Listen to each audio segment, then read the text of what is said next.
Hey, Lauren here. Are you ready to learn about advanced standing? In these 4 videos, we're going to be talking about all the different things that you need to know to get this advanced standing application finished and turned in. In this first recording, we're going to cover what advanced standing is and how you get it. Second recording is about what the advanced standing application process is like. The fourth recording goes over how to access your advisement report because you'll need it for filling out the application. And finally, the last recording will show you how to fill out that application. Okay, so first, what is advanced standing? Well, this is a way for us to make sure that you are up to the task of taking your junior and senior level courses. You cannot take those upper level courses unless you have achieved advanced standing. So whether you're a chemical engineering major or an environmental engineering major, you need to have advanced standing in order to move on to those junior and senior level courses. So how do you get advanced standing? Well, there's 2 important things that go into your advanced standing application. First of all, there's a specific list of math, science, and English courses that you have to have completed to apply for advanced standing.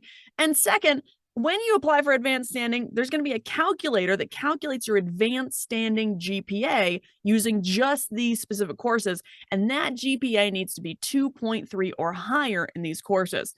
Now, this part can be tricky because it doesn't include any transfer courses. It doesn't include any gen eds. It doesn't include any courses outside your major requirements. It only includes these specific courses. What specific courses are we talking about?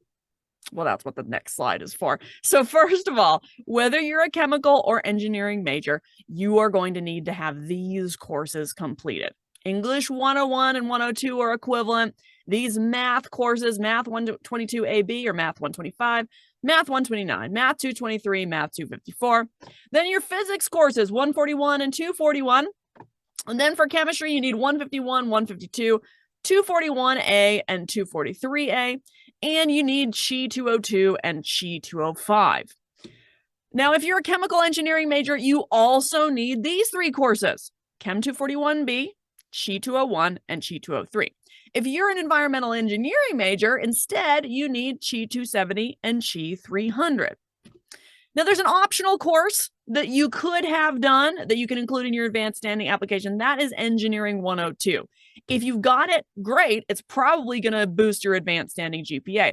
If you didn't have a chance to take it, that's okay. You can leave it off your advanced standing application, and you can take a substitution course later on in your college career.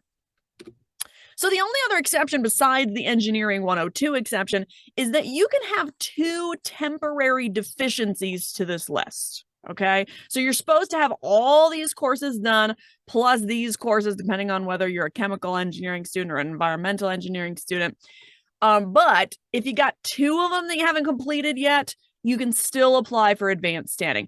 So like, let's say that you are missing vector calculus, Math 223, and you haven't yet taken physics 241 yet. You could still apply for advanced standing because that's just 2 temporary deficiencies. All right. You've got to take those as soon as possible after applying for advanced standing. Usually this means the summertime, or worst case scenario, it means the fall.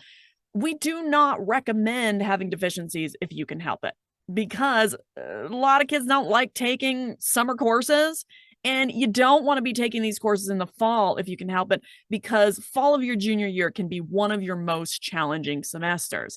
And guess what?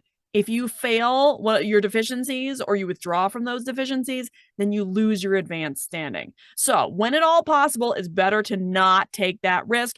But we do allow for 2 deficiencies. We still will give you advanced standing with those temporary advanced standing with those 2 deficiencies. Special note for transfer students. For transfer students, you need to know that only your University of Arizona units are used to calculate your advanced standing GPA. So if you've transferred to the University of Arizona recently, you might only have a handful of classes that are being considered in your advanced standing GPA. And this can be a huge problem. Even if you got great grades at your previous institution, if you don't do well in those few classes that's going to be on your advanced standing application, then you might not make advanced standing. So if you're a transfer student especially, Make sure you're communicating with your professors. Make sure you're communicating with us. Make sure everybody knows it's very important that you get good grades in these courses. Go to office hours, go to study groups, get good grades. Make sure you're above that 2.3 advanced standing GPA, because again, none of your transfer units or AP credits or anything that's outside of the University of Arizona, they don't count towards your advanced standing GPA. All right, that's it for this recording. We'll see you in the next one, where we go over what the advanced standing process, what the advanced standing application process is like.